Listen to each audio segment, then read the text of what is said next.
Nos han dicho que en la mesa no se habla ni de política, ni de religión, ni de ideología, y por eso hemos aplazado muchas conversaciones.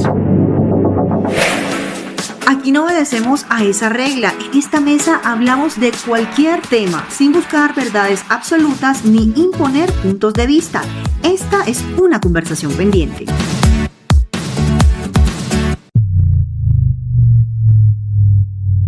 ¿Qué tan clasistas somos en Colombia? ¿Cuál es tu apellido? ¿En qué colegio estudiaste? ¿En qué barrio vives? ¿A dónde vas de vacaciones?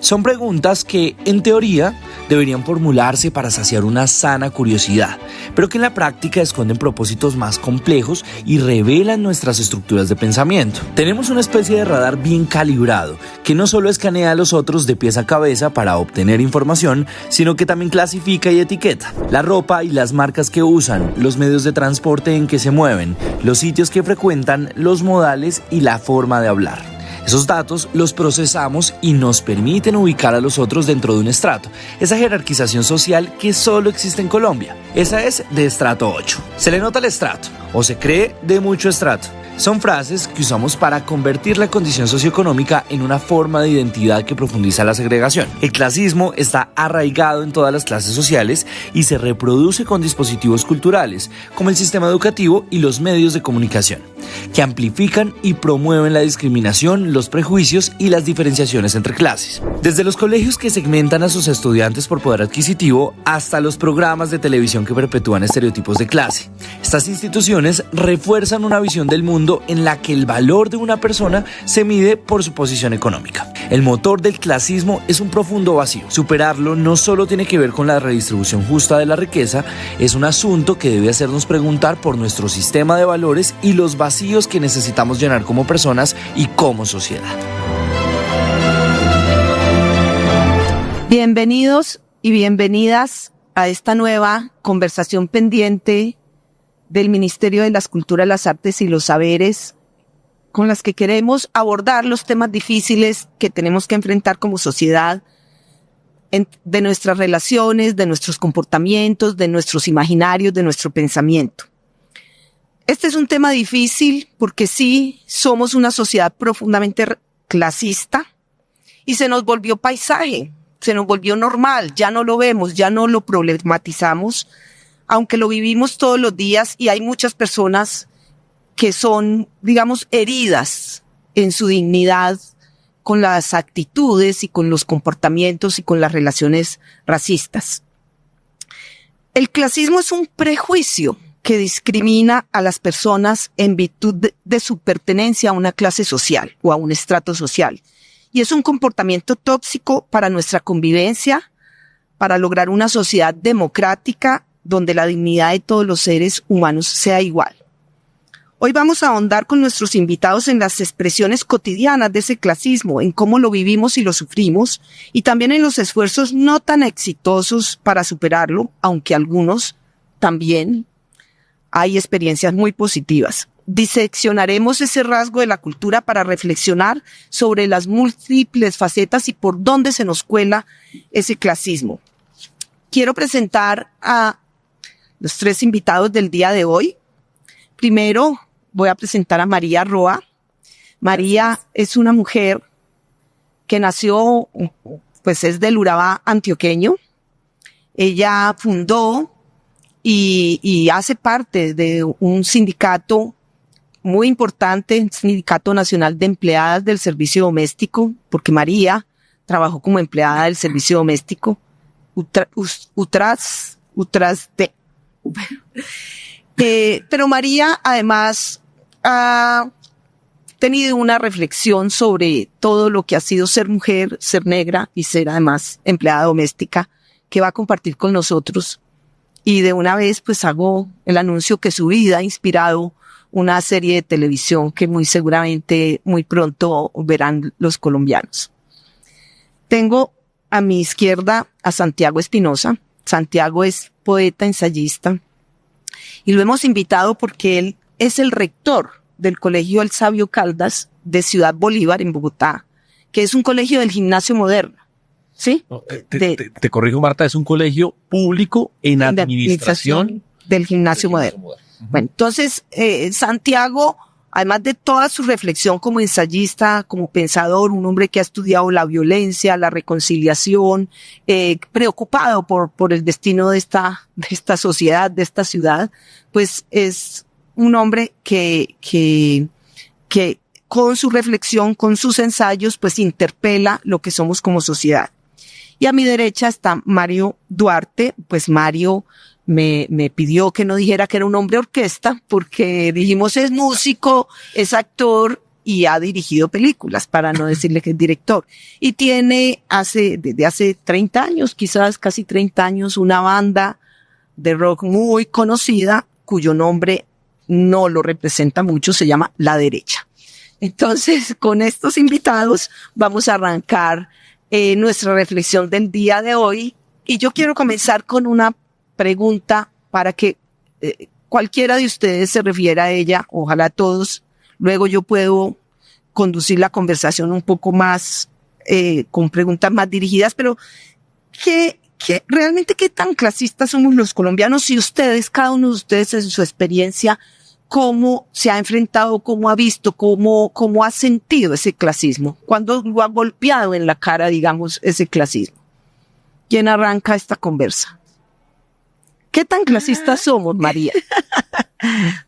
Yo, pues, esperando que los varones arrancaran, darle la palabra, pero gracias que me dieron la palabra como iniciar sobre el clasismo. Y yo, desde que me hicieron esta invitación, me empecé a pensarme y a decirme en mi cabeza muchas cosas sobre el clasismo en Colombia y cómo ha perpetuado a nosotras las mujeres trabajadoras domésticas, pero también a las mujeres negras, para nuestra población, independiente no a las clases altas, medias, bajas, cómo ahí empezamos. Entonces, cómo se divide. Y yo empecé a mirarlo como en una división de las clases altas y medias a las clases bajas, pero también las élites, ¿sí?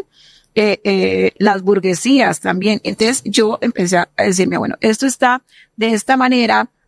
Así, yo decía, la educación, ¿cierto? Entonces, las clases, el clasismo, ¿cierto? Entonces, ¿cómo nos divide en la parte de educación?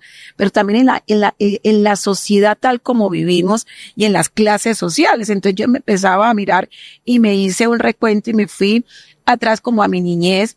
Luego en mi niñez, yo nací en una finca bananera, como yo era feliz ahí en ese momento, en esa finca bananera, que todos y todas estudiamos en la misma escuelita y se llamaba la escuelita de todos. Pero luego cuando ya pasamos al bachillerato teníamos que ir al pueblo.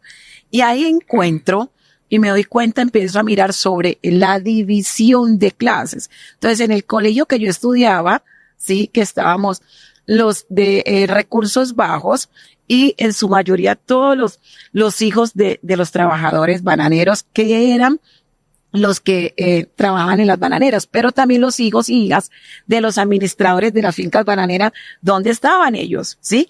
Que estudiaban en otro colegio que era el colegio, no era público, era privado, pero también donde vivían ellos en el pueblo en la semana, en otro barrio nosotros estábamos divididos. Entonces aquí empecé a mirarme, pero también muchos se querían sentir aceptados cuando en su vestimenta también. Entonces empecé como a mirar todo esto, pero luego cuando ya la violencia llega a mi familia y llega a mí, me dirijo a la ciudad de Medellín y me encuentro también ahí con las clases, pero el clasismo realmente arriesgado hacia nosotras las mujeres, ¿sí? Pero también a las poblaciones. Entonces, mujer víctima del conflicto armado, mujer negra, mujer trabajadora doméstica. Entonces, las condiciones y dónde vivían, en las comunas, ¿cierto? Entonces, las comunas, entonces, los hijos dónde iban a estudiar. Pero esto me llevaba también a que esa división de clases, ¿cómo estábamos? Y yo empezaba a mirar como el mundo. Entonces, ¿dónde voy yo? ¿Cómo me desplazo a mi trabajo y a mi casa? En los buses, pero también cómo nos desplazamos en el metro, cómo vamos todos ahí como una lata de sardina, todos ahí, y miraba el mundo, miraba la sociedad, cómo está dividido. Pero son las élites, las grandes élites, las burguesas. Y volví y me decía, pero esto cómo se cambia, cómo llegamos al cambio. Y yo creo que estas conversaciones a mí me emocionan mucho y empiezo a hacer como el recuento, pero debo dar la palabra y luego les hablo sobre el cambio de esto, cómo vamos a entrar a ese cambio para que Gracias María y paso a Santiago, porque María señala un poco cómo ella dice las élites, cómo hay una cosa enraizada un poco en esa discriminación, en ese prejuicio social y al final también es que somos una sociedad que está fragmentada y segmentada incluso espacialmente. Si no vamos a los mismos lugares como en sociedades más democráticas, no todos estudiamos, no todos tenemos la misma atención en salud, no todos tenemos el mismo transporte. Entonces, ¿cómo has vivido tú eso desde otro lado, otra experiencia que es un poco más en contacto con ese mundo más de élite? Marta, yo creo que Bogotá, como el título de la novela de Dickens, es la historia de dos ciudades, ¿no? Hay muchas ciudades, por supuesto, pero fundamentalmente la ciudad del norte y la ciudad del sur, ¿no? Que es una división que no solamente ocurre en lo económico, sino también incluso en lo arquitectónico, en los sistemas de transporte, en las mismas realidades que las personas viven, ¿no? Yo tengo la fortuna de ser el rector de un colegio en Arborizadora Alta, en Ciudad Bolívar, y he podido conocer de primera mano ese sur, ¿no? Que yo vivo, que yo habito, sin la distancia, sin el prejuicio, sino precisamente desde la experiencia directa con los y las estudiantes, ¿no? Yo pienso en algo en lo que tú decías inicialmente, y es que es evidente que la sociedad colombiana se ha construido sobre diferencias muy profundas, ¿no? Hay un tema colonial, hay un tema de movilidad social, pero sobre todo me interesa en que estas divisiones históricas lo que han construido es una especie de barrera mental, en donde una ciudad y la otra ciudad no se encuentran y por el contrario se imaginan a través de sus prejuicios, ¿sí? Difícilmente unos estudiantes del sur y del norte comparten, difícilmente un estudiante de Arborizadora Alta puede ir a la Quebrada de la Vieja o al Parque El Virrey, pero de la misma manera un estudiante del norte difícilmente puede ir al Palo del Ahorcado o a Cerro Seco, ¿no? En donde, por ejemplo, hay una especie de ave que se llama la alondra cornuda que solamente vive en esa montaña, ¿no?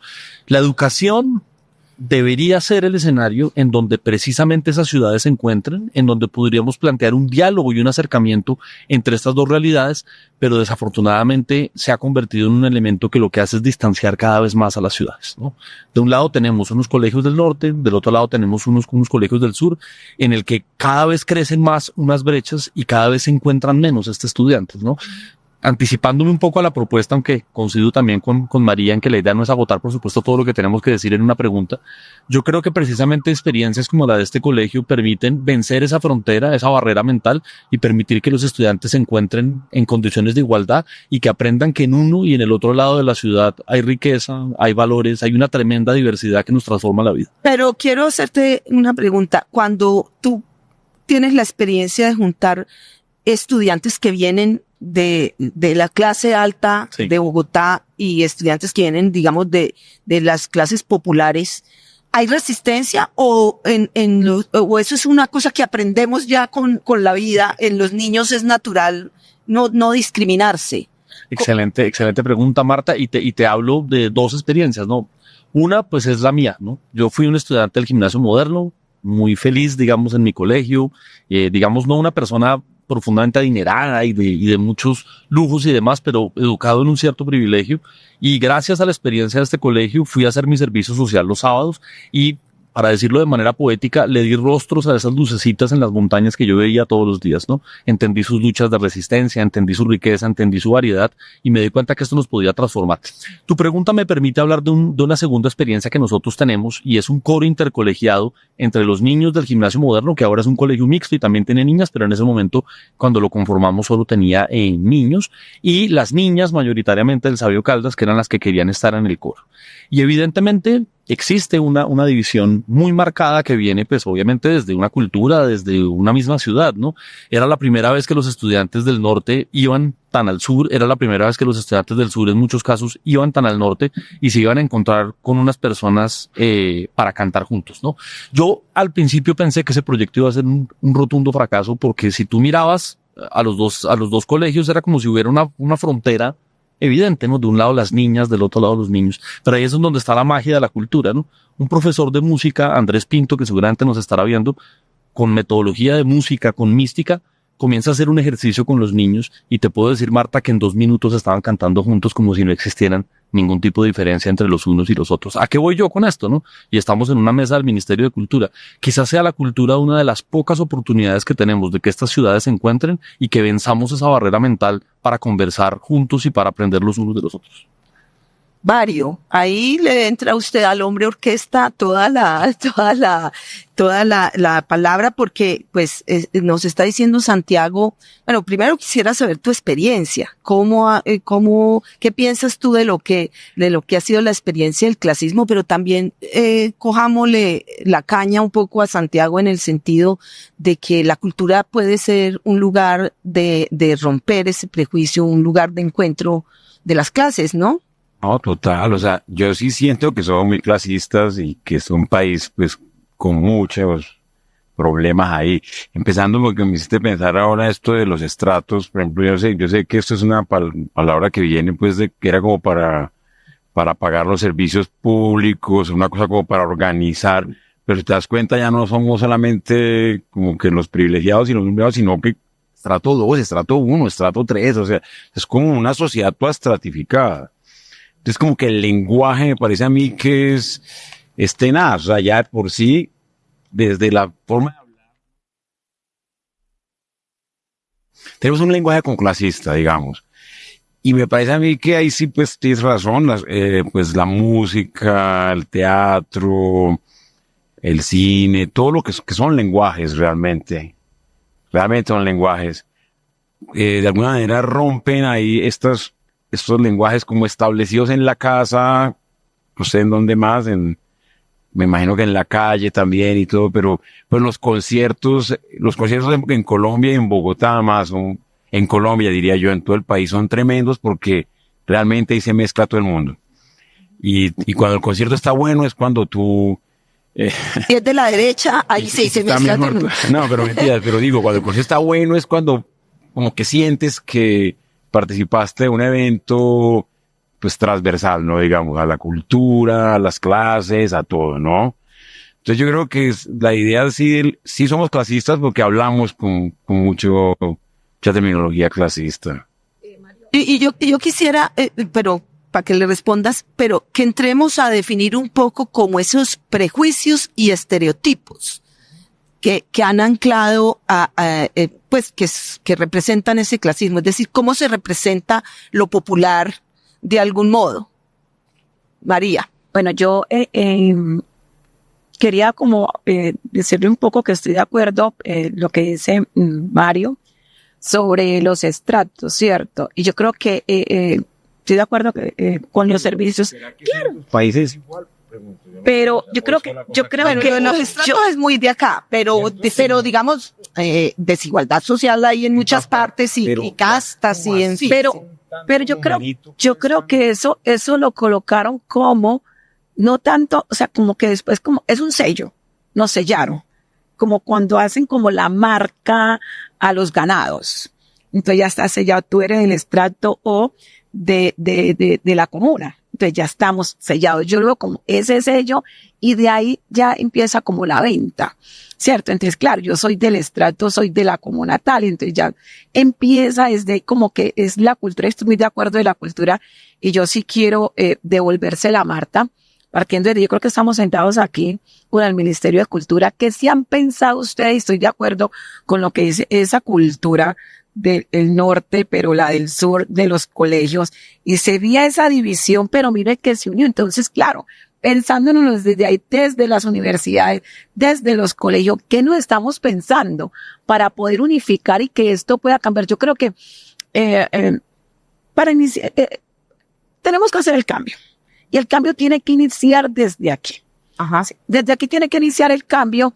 Pero ¿cómo lo vamos a hacer? Y ustedes se lo han pensado. Es sentarnos aquí y conversar con esto y que quede esto en la conversa. Entonces se fue Marta, se fue Mario, se fue Santiago y me fui yo y hasta ahí quedó y ya esto quedó así. Pero queremos seguir transformando porque lo que ha hecho Santiago, lo que ha hecho Mario, lo que ha venido haciendo María Roa en todo su caminar de ingresar al sindicato, pero también ahora viene María la Caprichosa, pero también su historia de vida y Marta están en el Ministerio de la Cultura, que se ha pensado para que estos extractos, y no los llamemos extractos, sino las culturas, y no nos sigan poniendo más el sello. Sí. Ese sello, sino que las culturas, entonces, claro, de ahí vienen los estereotipos. Claro, y desde ahí. Pero entonces tú decías algo muy chévere, y algo que es verdad. Tú antes de llegar a la universidad o a la institución, ¿de dónde vienes? ¿De dónde sales? De un hogar. Y el hogar es el que a mí me han marcado o me ha diseñado y me ha moldeado, que es que usted es de esta cultura, es que este es su nivel socioeconómico alto, medio, bajo. Entonces yo creo que desde ahí, dependiendo cuándo se unen, y yo también viví esto en mi asentamiento en Medellín, esfuerzos de paz en Villatina, la Comuna 8, cómo llegaban los chicos del poblado y cuando se conseguían con la realidad no sabían que existía esa montaña allá, pero que comían así tan rico y que cocinábamos. Ahora, pero es que esta que vive en esa montaña periférica, ¿cierto? Pero que también es mujer negra desplazada, víctima y que tiene muchos estereotipos en la sociedad, pero que también es discriminada, que me discriminaron, ¿cierto? Yo no nací siendo discriminada, a mí me discriminaron, a mí me explotaron, ¿sí? Pero es la que trabaja en ese hogar para trabajarle, limpiarle y cuidarle, ahí sí no está, ¿sí? Entonces, claro, ahí es donde viene, y yo sí le quiero dar esa tarea muy grande a ustedes, y voy a estar siempre presta para que me toquen la puerta y me digan, María, tenemos tantos cupos para mujeres, siempre lo he dicho que yo creo que iniciando desde ahí es que empezamos a hacer el cambio, y el cambio está en todos nosotros, pero ustedes que hacen parte de esto, ¿cómo se hace el cambio en las universidades, en los colegios? Entonces, claro, voy a donde María, pero venga, yo le busco el cupo, es que el niño está en qué colegio, entonces me sigo en el mismo colegio, no, venga, es que yo quiero que él estudie también allá. Yo quiero que también entre allá, que eso no me hace ser más persona que el otro, llegar a la Universidad de los Andes o llegar a la Universidad de la FID. Yo toda la vida he soñado ser docente de la Universidad de la FID como trabajadora social, porque ahí inicia el cambio. Desde las comunicaciones también, desde la televisión también inicia el cambio. Desde donde está la cuota de esa mujer que es presentadora, la mujer negra, trabajadora doméstica y que también tiene ese conocimiento. Sí, pero me ha permitido la oportunidad no solamente de salir siendo una buena profesional. Entonces, ¿dónde está que me abran las puertas para el mercado laboral? ¿Ves? Entonces, eso se los digo como tareas también a ustedes. Yo quiero coger, es un poco de esa clasificación, ese rótulo que te pone el estrato, te pone el estereotipo, y tú mencionas el hogar como un reproductor de pronto de ese prejuicio, y yo quisiera preguntarle a Mario, por la televisión, por los medios de comunicación, pues no te va a preguntar del periodismo, sino justamente por yo he participado, sí, el dramatizado, claro. Hasta donde también se reproducen prejuicios y clichés un poco allí. No, pues, empezando porque toda la telenovela latinoamericana, que es un gran género además, o sea, no es para despotricar del género, porque el género es realmente enorme en muchos sentidos, pero está basado en una cosa absolutamente de diferencia social, digamos, ¿no? Y aspiracional. O sea, la telenovela es aspiracional, era siempre como el rico que llegaba a la chica pobre y entonces se enamoraba, o al revés también, la chica muy rica que se enamoraba del señor, del hijo, el chofer. Sí. Yo hice una telenovela, me acabo de acordar, en que éramos como unos guardaespaldas, y éramos los guardaespaldas de las chicas ricas, y había como un romance entre los guardaespaldas, pero me acuerdo que me pareció muy impresionante. El primer día que llego yo a esto a grabar, estamos ahí y estábamos los guardaespaldas en la piscina, ¿no? En la piscina, o sea, ¿en qué momento los guardaespaldas nos tiramos a la piscina, no? Segundo, llegaban las chicas protagonistas y salíamos los guardaespaldas de la piscina, nos poníamos como una toalla. Es una cosa súper irreal, ¿no? Y en Colombia, en ese momento, Era un país donde me acuerdo de un titular de una revista que me golpeó muchísimo, no lo voy a olvidar nunca, que decía la vida escolta, porque estaban matando a los escoltas, ¿no? Era la época de los...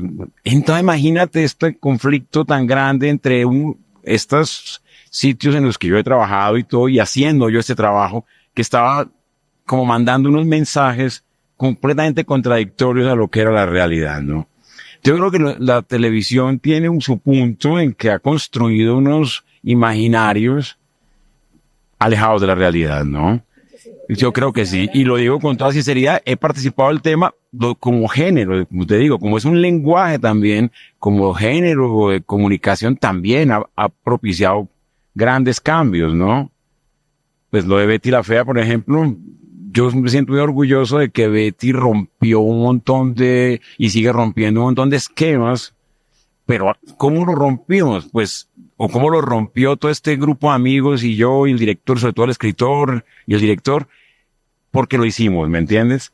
O sea, para mí ¿cómo digo esto? Si alguien me critica porque yo hago de traqueto o porque hago no te vamos a criticar de por racista eso. o de clasista, que yo digo, no, el problema no soy yo, el problema es que existen esos clichés, esos personajes. ¿no? Yo siempre tengo que hacerlos, ¿listo? Claro, y... La realidad es más cliché que el personaje. Hay que mostrar la realidad. Entonces también digamos que hay que darle todo el valor a eso, ¿no? Sí, de alguna manera nuestra representación de la realidad que ha sido las telenovelas y toda el cine como de traquetos y todo, porque así aparece. Tú te vas a otro país y aparece en la televisión, dice, televisión de traquetos, melodramas de exclusión, casi así, o sea, no, es como, hombre, parece que te golpea, pero si te sales un poco de ahí y vas a verlo, pues te das cuenta que...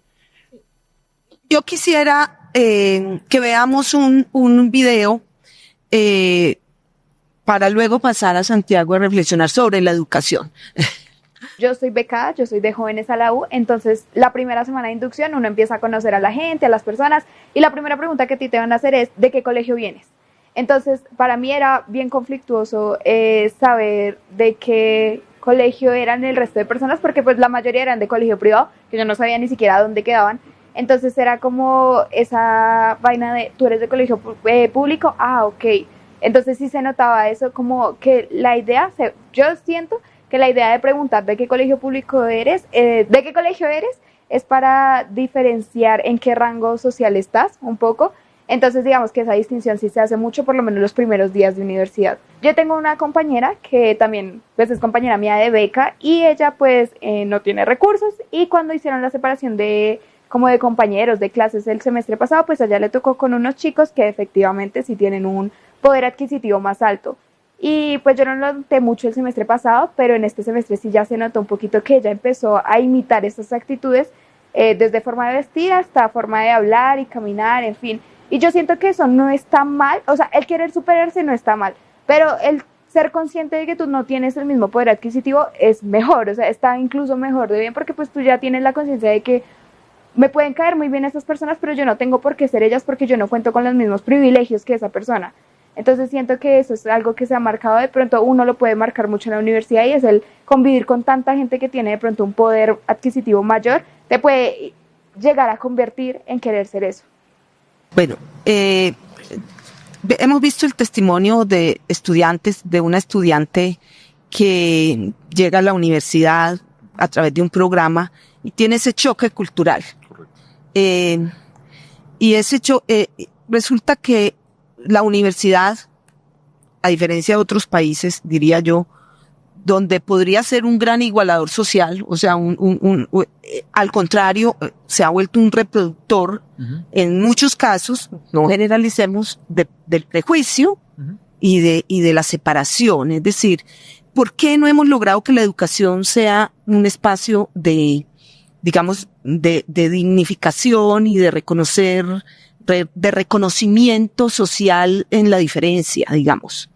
Sí, yo creo que tu pregunta es complejísima, ¿no? Y es muy, muy, muy compleja. Quisiera como comenzar con un pequeño giro, y es que efectivamente la educación debería ser el camino para la movilidad social y para la integración, digamos, del país, pero se está convirtiendo en un instrumento de exclusión, o se ha venido convirtiendo en un instrumento de exclusión desde hace ya muchísimos años, ¿no? Al punto en que, como vimos al inicio del video, una de las preguntas que asociamos más con el clasismo es ¿en dónde estudiaste tú, no?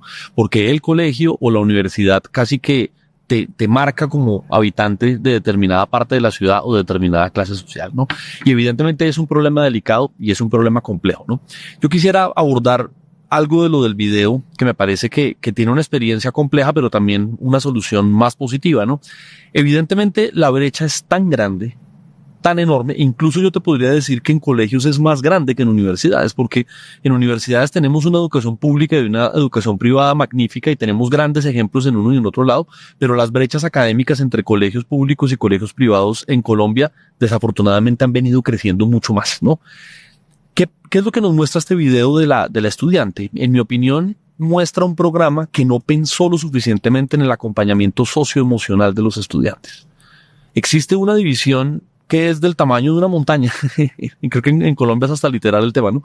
Correcto, pero no se dio el acompañamiento suficiente, y debo decir que la experiencia de la anterior secretaría y de la actual ha sido muchísimo más exitosa. Ya no hablamos de ser Pilopaga, sino jóvenes a la U, ahora jóvenes a la E, porque han permitido que estas estudiantes ingresen en estas universidades, pero con un acompañamiento socioemocional mucho mayor.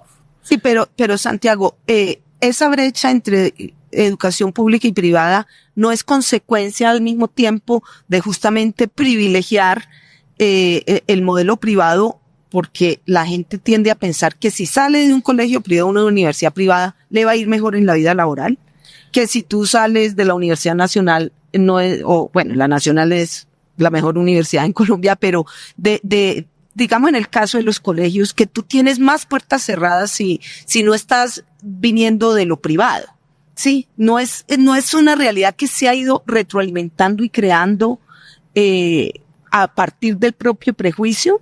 Sí, totalmente. Digamos que ocurre, y eso que como lo has dicho, en la universidad pública hay ejemplos extraordinarios, ¿no? Pues estamos hablando de universidades como la Nacional, que puede ser la mejor universidad del país, o la Universidad de Antioquia, que puede ser una de las grandes universidades del país. Incluso en los rankings de América Latina siempre aparecen muy destacadas. ¿En dónde está el problema, no? Y es que tenemos una educación pública que es insuficiente ante la absoluta demanda de educación y de transformación que nosotros tenemos, ¿no? Para darte una idea, en la Nacional, de 100 estudiantes que se presentan, pasan 2 o a veces 1. ¿No? Entonces, pues, exacto. Entonces, evidentemente es muy complejo y se necesita de experiencias como estas, digamos, de jóvenes a la E o de ser Pilopaga, para permitir que más estudiantes puedan ingresar en la educación superior, ¿no? Yo creo que como te digo, el problema es muy complejo, porque yo tampoco satanizaría las universidades privadas, en el sentido en que, no sé, una universidad como los Andes, como la FIT, pues también han hecho unas enormes inversiones pedagógicas, le han apostado al tema de maestros, le han apostado al tema de capacitaciones, de instalaciones, y evidentemente han logrado un tema que no podemos desconocer, que es una calidad educativa, digamos, ¿no?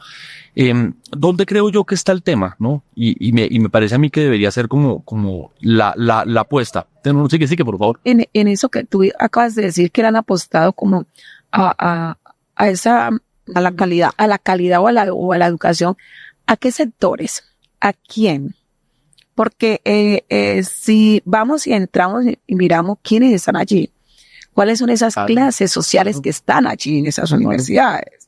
Entonces, ¿están esas clases sociales de la burguesía o están los barrios populares? ¿Dónde están esos jóvenes? Correcto. Entonces, claro, esa cultura o esa división que está ahí, le han dado la oportunidad. Por eso yo al inicio decía, o sea, es una tarea que nos queda grande y mucho por cortar, y bueno, que estamos con ustedes aquí para poder mirar y decir, bueno, ¿cuáles son los estudiantes, cuáles son las familias, o qué apellidos hay aquí? Porque también mirando también esos apellidos, ¿cierto?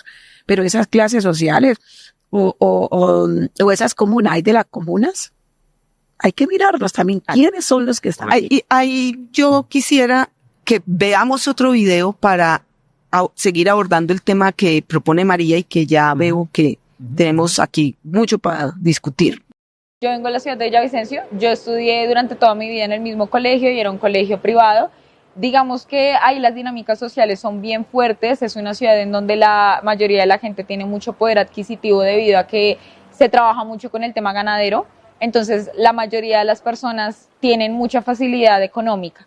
Digamos que el estudiar en un colegio privado es muy distinto a estudiar en un colegio público en Villavo. Se siente mucho la diferencia, se utilizan palabras distintas para definir a las personas. Hay un término que entre los jóvenes de pronto hoy en día no es tan común, pero antes sí lo era mucho, que es cuando un joven es conocido se le conoce como una persona fara. En este término en Villavo se utiliza de una forma distinta. En Villavo se utiliza dependiendo de el colegio en el que tú estés. Si tú eres de colegio privado se utiliza faru, si tú eres de colegio público se utiliza fara. Digamos que siempre se genera mucho esta distinción. Las personas en colegio privado solamente se juntan con colegios privados también, se generan fiestas sociales solamente entre nosotros mismos, nos invitan a gente que de pronto sean de otros estratos socioeconómicos, se utiliza mucho la ropa de marca, la gente tiene mucha facilidad para reconocer si lo que tú llevas puesto es de marca o no, de qué valor tiene, y también saben reconocer muy fácilmente si de pronto es una copia o es la original. Digamos que al llegar acá a Bogotá, a la hora de decir que de pronto yo no era de la ciudad, se generan muchos chistes relacionados con eso. Puede que no sean con una connotación negativa, pero muchas veces sí son comentarios como es que allá de pronto no llega la luz, allá se anda en caballo. Entonces, digamos que considero que de pronto la gente puede tomarlo de otra forma que no es y generar una percepción negativa frente al, de pronto si tú eres de otra región, entonces no tienes la misma capacidad económica que los que vivimos en la capital. En mi casa siempre se me enseñó que estaba bien cuando se había para las cosas, pero también estaba bien cuando no se había para ellas.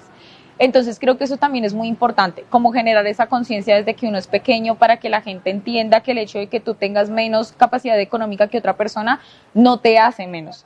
Listo, ya después de este testimonio, yo quisiera que pasemos a hablar un poco también de esa cultura aspiracional y cómo es que en la sociedad de consumo también marca mucho el tener, la necesidad de tener cosas, bienes de consumo, pues se vuelve también un gran diferenciador social. Pero Santiago quería cerrar un poco como el concepto anterior, ¿no? Sí, digamos que yo lo que quisiera precisar es sobre todo lo siguiente, ¿no? Yo pienso y soy un gran defensor de la educación pública, pero también respeto las historias que han tenido las educaciones privadas, ¿no?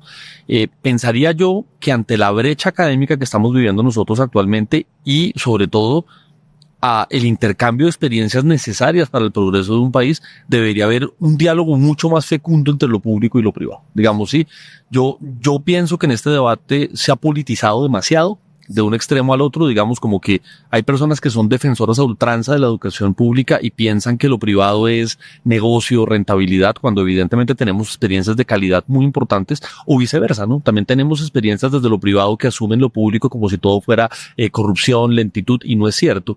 Yo pienso en lo particular que la educación pública, por ejemplo, tiene todo que enseñarle a la educación privada en integración comunitaria, en experiencias de reflexión y de testimonios frente al conflicto, en experiencias artísticas, etcétera. Pero también hay que reconocer que a estas alturas, que nosotros tenemos una brecha educativa tan grande, sería una mala decisión no aprovechar estas experiencias de éxito de los privados. Voy a hablar de algunas instituciones para darles una idea. Un colegio como el Instituto Alberto Merani, por ejemplo, con el liderazgo de Julián de Zuviría, quizás está a la vanguardia pedagógica de América Latina. ¿Cómo no aprovechar esa experiencia porque es privada, no? De la misma manera, programas de la más alta calidad de las educaciones en universidades privadas son necesarias. ¿Con esto qué quiero decir? Que lo que tendría que haber es un espacio de diálogo mucho más fecundo y saber que todos pueden aportar hacia la transformación de una sociedad con menos prejuicios y con una visión en donde los estudiantes estén realmente en el centro y no en la mitad de un debate polarizante. Bueno, Mario, hablemos ahora sí de lo aspiracional. Es decir, digamos que la contracara del clasismo es el arribismo. Es decir, nadie quiere ser, o sea, yo conozco personas que confiesan, que esconden de qué barrio vienen, su apellido, su origen social, incluso no solo, y en el video lo vimos, no solo por clase, sino por región, que no se note mucho que vengo de la Orinoquía. En fin, esa cultura aspiracional está muy empujada por el capitalismo de las cosas. Es decir, a ti te miden por el celular, si tienes un celular flecha o si es un iPhone. En fin, ¿tú cómo has vivido esa tendencia, pues, ese mecanismo aspiracional que también desnaturaliza, genera una ficción dentro de la sociedad? Creo que este asunto de estar todo por la plata, esta enloquecida que nos hemos pegado con el dinero tan impresionante que también de verdad es fuerte en aspectos casi espirituales, digamos así, esta palabra suena un poco, pero digamos, la música ha perdido como ese gran aspiración que tenía de ser un asunto espiritual, ¿no? Que, no, ahora el pelado quiere hacer plata, o sea, con la música lo que quiero hacer es plata. El otro dice, no, yo quiero entrar no actuar. Yo que vengo es por billete. Y para nosotros, digo nosotros los que ya estamos grandecitos y llevamos años haciendo esas cosas, no deja de ser como frustrante a veces, o te golpea fuertemente el hecho de que de pronto tú estás queriendo es decir, hey, ¿por qué no tocamos un poco? ¿Por qué no pensamos, no? ¿O por qué no soñamos un poco como antes, no? Creo que volver a ser el pelado aquel que tenía 12, 14 años y llegó a esta ciudad tratando de buscar un lugar en el mundo ahora, me cuesta también, y entiendo que todo se nos volvió un poco este cuento de ingresos, ¿no? Que es la base un poco de todo este aspiracionalismo tan fuerte y es el rollo y este clasismo tan tremendo, que nos devolvimos completamente la cantidad de dinero, ¿no? ¿Cuánto dinero ganas? Y ahí eso me voy a dar. Y está fuerte porque hay niños muy chiquitos ya diciéndote a los 12 años, 13 años, no, yo lo que quiero es ganar plata. Como si el dinero en sí mismo fuera algo muy importante. Entonces, de pronto, la educación más vista como algo más importante en la vida, como que en la misma casa, en los hogares, pues qué sé yo, pues yo siento que todo lo que yo aprendí en mi vida lo aprendí en el comedor de mi casa, ¿no? Con mis hermanos, con mi papá, mi mamá, qué sé yo, pero ahora que soy papá, tengo una hija chiquita, veo que se va al colegio y tengo que tratar de entender cómo hago para que esta niña, desde el lenguaje precisamente, ¿no? Que no esté pensando, como te digo, el lenguaje creo que es una cosa, mira, hay todo un rollo con el lenguaje incluyente ahora, y el tema de los todes, qué sé yo. Me parece que se debía abrir un poco más el espacio e incluir todo este rollo del lenguaje clasista. De alguna manera este lenguaje debía entrar en una revisión, pues hay palabras que ya no se pueden decir. Manteco, guiso, ese tipo de pendejadas, y ñero, y gomelo también me parece, también para el otro lado el clasismo está muy tonto, pues que, sí, exacto, o la muchacha, todas esas cosas son fuertes, o sea, en el fondo, digamos, dignificar el lenguaje como algo que básicamente es nuestra manera de comunicarnos, ¿no? Y sería más interesante saber que alguien es como habla, o como, ¿cierto? María, cuando él dice, yo aprendí todo en el comedor de mi casa, no hay nadie que sea testigo más de los comedores de las casas colombianas que una empleada doméstica. ¿Qué es lo que se ve en los hogares colombianos en esa reproducción, digamos, de este problema que estamos diciendo? ¿Cómo se siente estar en el lugar de la empleada doméstica en un hogar colombiano de clase alta, clase media? Bueno, yo, cuando tú me dices que desde un comedor o desde una casa, en el servicio doméstico, yo te voy a decir el comedor de mi casa y cómo desde allá llega allá, ¿cierto? Porque desde ahí es que uno da la enseñanza. Allá es discriminatorio, ¿sí? Nunca me senté en un comedor a comer como debía ser con los demás, sino en la cocina y si nos vamos, te digo que nos quedamos aquí hablando sobre todo la discriminación, los prejuicios, los estereotipos, las violaciones, la explotación que viví en una casa trabajando para otro hogar de clase alta o social, como se decían los ricos, ¿no? Voy a hablarlo así, como siempre, y ahorita hablamos del lenguaje de los ricos, decíamos los pobres y los ricos. Así literalmente lo conocí y yo, los pobres y los ricos, y después vinieron viendo como las clases sociales, todo este tema así. Entonces, claro, desde mi casa nos sentábamos todos a comer y juntos, a conversar juntos, ¿cierto? Mamá, papá y hermanos, ¿sí? Pero luego ya cuando llego a trabajar en el servicio doméstico donde comía. Y era la ignorancia de sentarme y que tú no comes aquí, pero no vas a comer lo mismo. Entonces tiene que comer en la cocina, tiene que comer donde come el perro, donde come el gato, o donde planchas, o donde lavas en el patio. Entonces, claro, todo esto lo que se vive. Entonces, claro, la división es que usted no se puede sentar aquí, porque es que usted no es de la familia para unas cosas y para otras cosas es como de la familia. Claro, es la necesidad. Para unas cosas no, usted es allá. Sí, pero para otras, venga, que es que usted es como de la familia, María. Yo no soy como de la familia. Yo tengo mi propia familia y soy feliz en mi hogar. ¿Ya? Yo no soy feliz en la riqueza ajena. Yo soy feliz en mi pobreza y donde nací. Por eso soy caprichosa. Y muchos hablan como de ese capricho malo. Yo soy caprichosa porque mi papá siempre nos infundó el capricho, pero un capricho positivo, un capricho de poner mi cultura, un capricho de ser lo que soy, de donde vengo, ¿sí? Claro, yo vengo de una familia humilde, vengo de una familia obrera, vengo de una familia donde todos nos sentábamos, nos escuchamos y nos sentíamos al par, ¿cierto? Donde estaban mamá y papá y hermanos y el respeto que se fundaba. Entonces yo creo que todo esto lo llevo a otro lugar donde yo empecé a enseñarle a los niños y a las niñas que me tocaban en esos hogares que cómo nos podíamos tratar, cuál era el trato, claro, porque es que yo veía en muchos hogares que no existía el respeto, entonces ellos son los que mandan, y entonces, claro, a mí me pegaban. Claro, a mí me pegaba, mi papá y mi mamá me pegaban, esa era la enseñanza. Entonces eso a mí no me mató, eso a mí me hizo ser fuerte y por eso estoy aquí sentada. Y le debo todo esto al señor Manuel Roa, a la señora Percies, que fue lo que me parieron, pero también en el transcurso de todo el tema del sindicalismo, de UTRASD, pero todo el tema también de la universidad, porque lastimosamente para poder entrar a otro lugar a mí no me hace ver ser persona un cartón. Y yo a usted no la veo por un cartón, yo la veo por Marta, la veo por Mario, no por su cartón, porque igual estamos aquí sentados y para mí todos somos iguales, pero el cambio, y voy contigo, el cambio se hace desde el hogar, Mario, y yo siempre lo he dicho, pero también desde la universidad, desde la educación, siempre he dicho, desde ahí viene el cambio, desde la educación, pero también qué educación me vas a dar. A veces vemos la educación en los barrios, o la educación pública, sí, a la privada. Y yo creo que la pública, estoy de acuerdo contigo, podemos salir mejores estudiantes siendo mejores.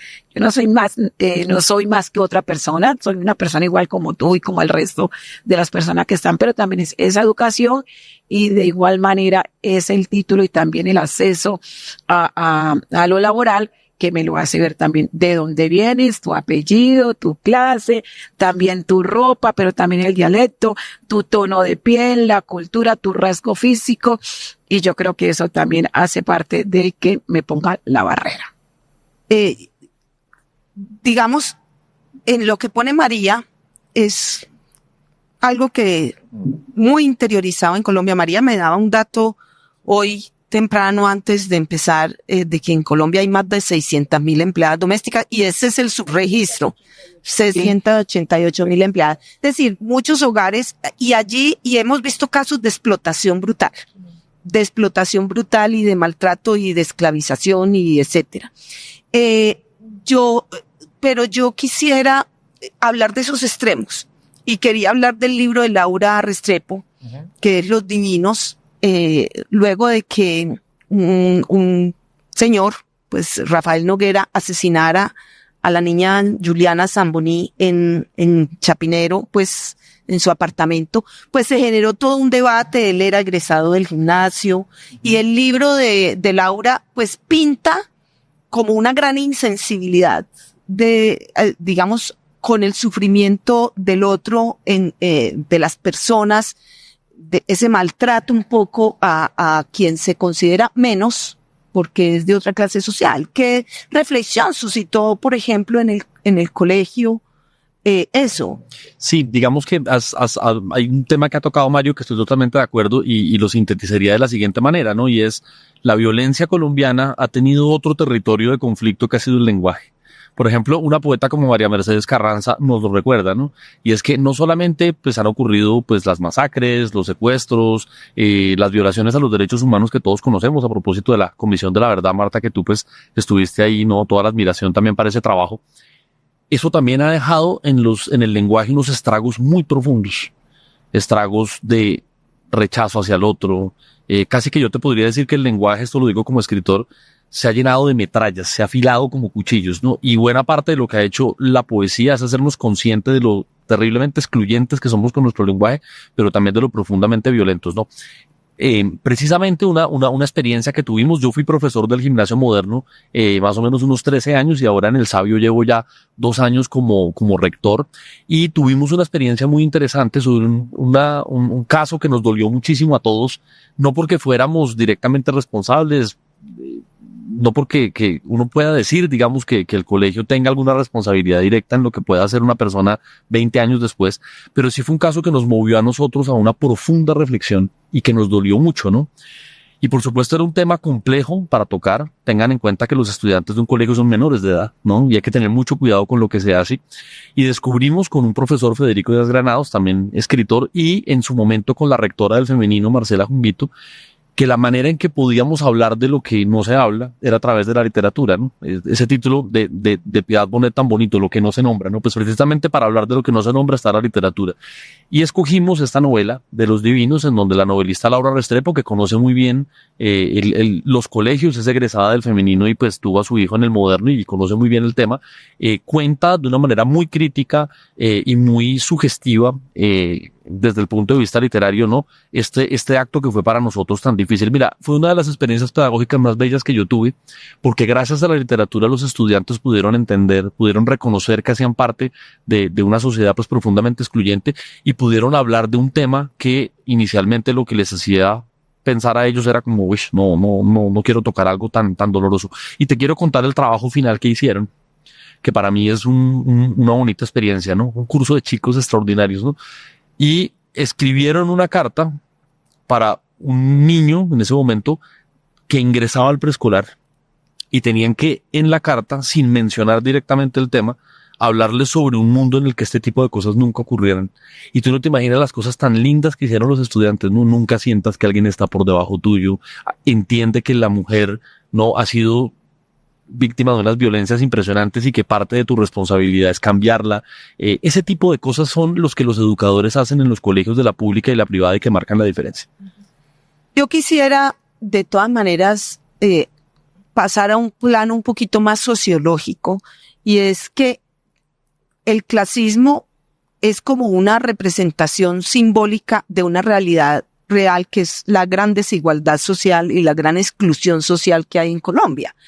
Y que, digamos, reconozcamos que aunque somos el país, uno de los países más desiguales del mundo, pues hay muchos esfuerzos de inclusión y son esfuerzos diversos actuales. Por ejemplo, yo te mencionaba, María, a la vicepresidenta, Francia Márquez, pues que además de ser minera, de haber sido minera, de origen afro y también, como tú, fue empleada doméstica, hoy es vicepresidenta, y eso ha generado mucha agresividad, digamos, porque hay una idea que quedó muy bien puesto el título de la película, igualada.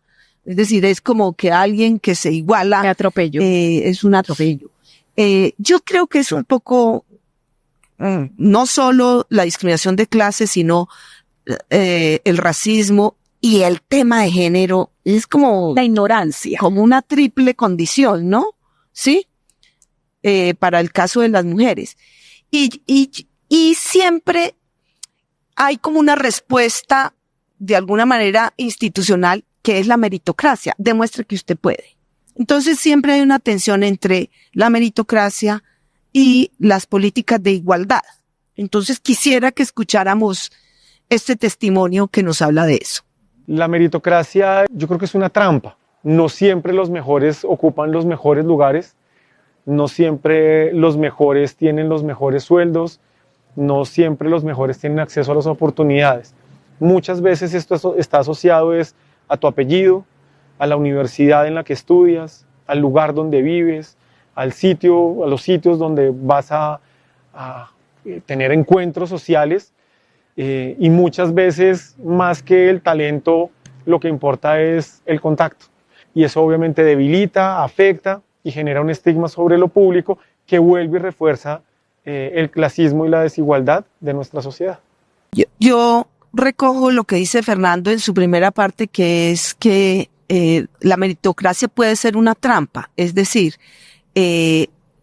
hasta dónde hay que demostrar permanentemente que sí, que aunque provienes digamos, de un estrato popular, sí eres capaz, sí puedes, sí tienes capacidad. Es decir, hasta qué punto eso es una trampa o realmente las políticas de igualdad, deberíamos tener espacios de mayor igualdad, de mayor, digamos, democracia de oportunidades. No sé si te quieren lanzar tú a controvertir de una vez. No, a controvertir, no, ni mucho menos. Estoy totalmente de acuerdo con lo que señala el profesor. Efectivamente, el modelo meritocrático, incluso hay un libro muy bueno de Sandel sobre eso que se llama, creo que La tiranía de la meritocracia o algo así por el estilo, menciona cómo pues evidentemente no todo puede ser meritocracia, ¿no? En Colombia tenemos unas desigualdades económicas que son tan fuertes que evidentemente hay estudiantes que están partiendo muchísimos escalones más abajo que otros que tienen evidentemente más contactos. Piensen ustedes en el acceso a la tecnología, ¿no? Nosotros en Ciudad Bolívar tenemos más o menos un 60%, 55% de acceso a la tecnología estable en las casas, frente, digamos, a unos estudiantes del norte, pues que tienen un pleno acceso a la tecnología. Luego yo estoy de acuerdo en que como sociedad nosotros deberíamos pensar en modelos, pues no tan excluyentes y que permitieran no solamente que los mejores o los que logran el milagro, digamos, de atravesar 11 generaciones y llegar al privilegio, sino que en donde todo el mundo pueda tener su proyecto de vida y donde todo el mundo pueda tener una historia que contar y que compartir, ¿no? Eso, digamos, fundamentalmente, ¿no? Ahora, quisiera cuestionar solamente una cosa muy, muy específica, digamos, de lo que señala el profesor, y es que es verdad que existe un prejuicio, digamos, sobre yo prefiero estudiar en una universidad privada de altísima calidad, ¿no?, a estudiar en una educación pública, ¿no? Y yo creo que en este sentido, pues nosotros también tenemos que ser más críticos de los gobiernos, ¿no? Si no hemos obtenido una calidad en colegios y si no hemos obtenido una calidad en educación superior, no se debe solamente a un sistema excluyente, sino que los gobiernos no le han apostado a una política de calidad. Los gobiernos le han apostado a una política de cobertura, pero no le han apostado a una política de calidad, ¿no? Entonces, a la larga, si tú tienes una universidad como los Andes o como la AFIT, que le han apostado a la calidad, ¿no?, con unas inversiones de tiempo enormes, el problema no es de ellos. El problema es que no hemos tenido ministerios de educación que les importe la educación en mucho tiempo. Lo digo de manera muy crítica, pero es así, ¿no? Y normalmente le echan la culpa a los maestros que hacen las cosas muy bien, unos más, otros mejor, pero aquí no ha habido una política sostenida de calidad educativa y los resultados son esos. Bueno, Mario, esa misma pregunta, es decir, hay gente que no tiene que demostrar sus méritos porque tiene privilegios.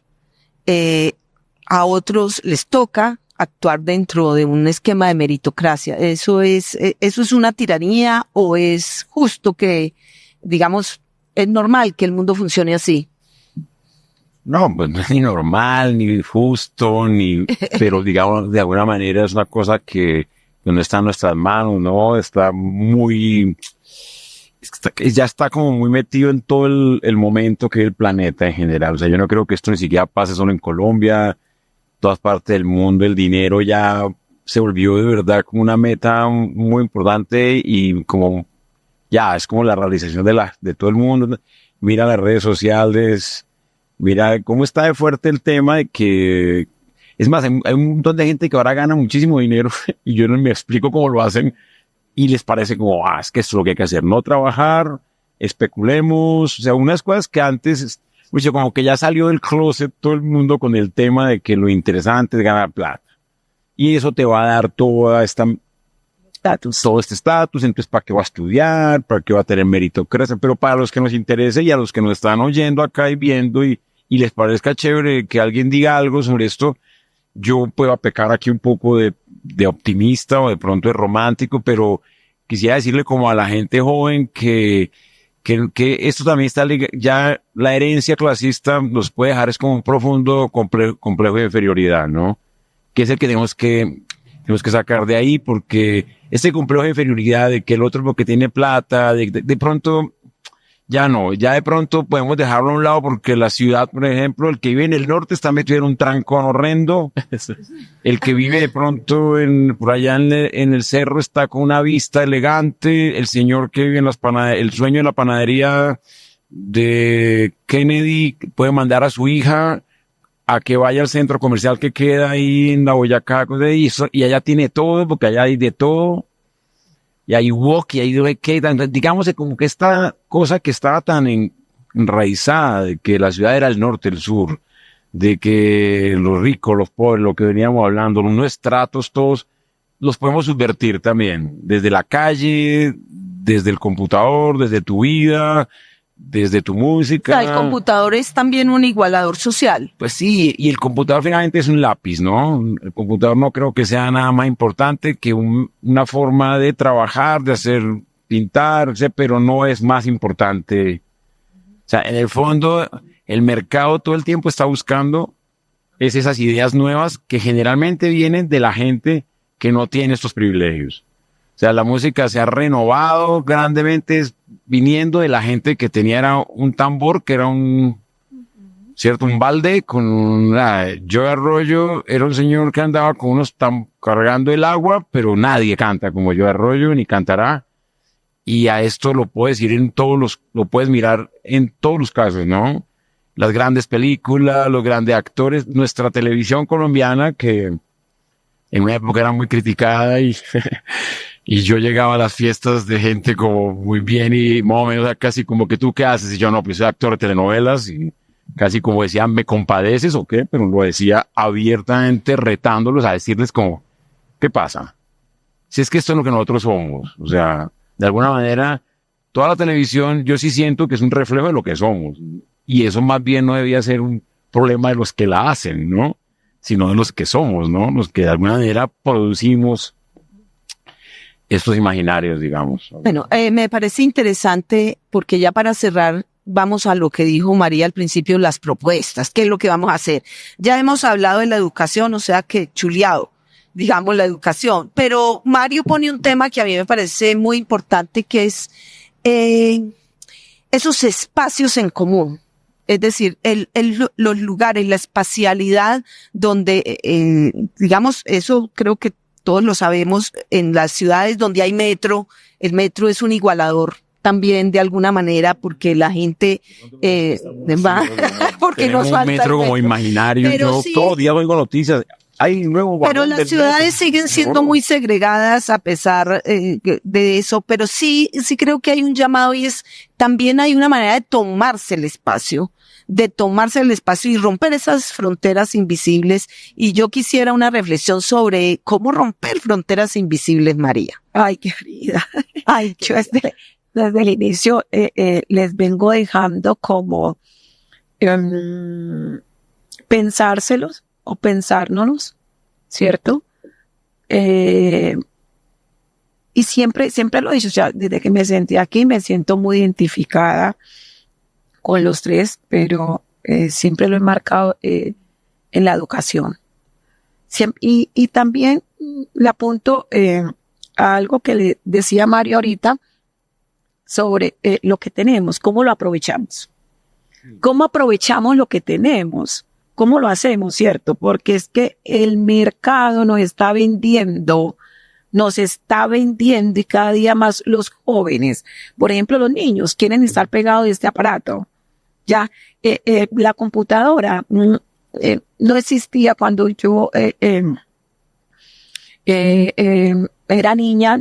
Pues no tenía estos teléfonos, no estaban las computadoras, teníamos que ir a la biblioteca. Entonces, yo creo que esto hay que mirarlo desde otra perspectiva, de otro ángulo, mirar cómo lo rompemos, cómo lo hacemos, ¿cierto? Y vuelvo y lo digo, si nos sentamos entonces, porque es que ahorita lo hablamos como que las políticas, las leyes que existen, eso a mí no me garantiza nada. Están, pero a mí no me garantiza. Yo necesito son garantías que me garanticen. Y hablando como él decía, pues ahí los jóvenes, yo le decía a Marta, claro, sale el nuevo iPhone, la nueva computadora, otras cosas, y los jóvenes, claro, como él habla mucho, y ahorita le presta mucha atención que él decía, el dinero, o sea, estamos metidos en el dinero. ¿Cómo hago para tenerlo? ¿Cómo consigo el dinero? ¿De qué manera lo voy a conseguir? Entonces tú decías, ahora yo ya no quiero estudiar. Claro, por medio de una pantalla yo gano dinero. Entonces me pongo a hacer TikTok o me pongo a trabajar, qué sé yo, por medio de la pantalla vendiendo mi cuerpo, pero claro, yo gano dinero y estoy ganando más que irme a buscar a estudiar, pero entonces, ¿cómo nos lo inventamos? ¿Qué calidad de educación? Y estoy de acuerdo con esto. La calidad de educación que tenemos en la pública, en la privada, la que sea, pero la calidad es la calidad de educación. Entonces, claro, desde ahí, Marta, te digo esa calidad de educación, pero también entonces, ¿cómo aprovechamos lo que tenemos para poderlo sacar al mercado? Porque es que tú decías ahorita lo de Yo Arroyo, pero también me tocó en mi niñez que con las tapas de las ollas de la casa, entonces de ahí tocamos, entonces claro, entonces cómo lo aprovechamos, pero los niños es como le vamos enseñando al dialecto, a la cultura que tenemos y aprovecharle. Entonces yo creo que desde ahí y no se olviden de la tarea que les dejo, ¿cierto? Con la educación, pero una educación, entonces, ¿cómo hacemos desde el Ministerio de Educación que sea una educación, bueno, y acorde? Yo diría que la cultura, Claro, las artes y la cultura. Miren, hay algo que me parece a mí muy hermoso y es que el gran problema es que estas dos ciudades no se encuentran, es que estas dos realidades no se encuentran. ¿Y en dónde podemos permitir esos encuentros imposibles, por decirlo así? En la literatura, en las artes, en la música. Yo siento que el papel transformador de la cultura es gigantesco. Alguien que se lea La Vorágine no es el mismo colombiano. Alguien que se lea unos poemas de María Mercedes Carranza es un poquito menos machista de lo que era antes de leérselos. Así es de que yo sí le apostaría mucho al papel transformador de la cultura en una sociedad. Bueno, entonces tenemos espacios y experiencias compartidas en esos espacios. Correcto. Tenemos educación, tenemos cultura y obviamente los medios de comunicación como lugares de interpelación de todas nuestras narrativas, nuestros imaginarios y nuestro pensamiento anquilosado en muchos prejuicios, pero también en la batalla por ir cambiándonos, transformándonos todos los días a medida que también transformamos este país. Esta ha sido una conversación pendiente. Agradecemos muchísimo la participación de estos tres contertulios. Muchas gracias a ti, Marta. Gracias a todos, cada uno a llevarse en el corazón una reflexión en torno a cómo vamos a ser un mejor país y cómo vamos a lograr ser una nación entre iguales. Muchas gracias. La conversación no termina aquí.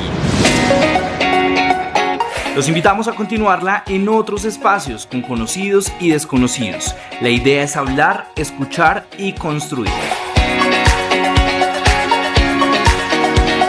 Este es un espacio del Ministerio de las Culturas, las Artes y los Saberes.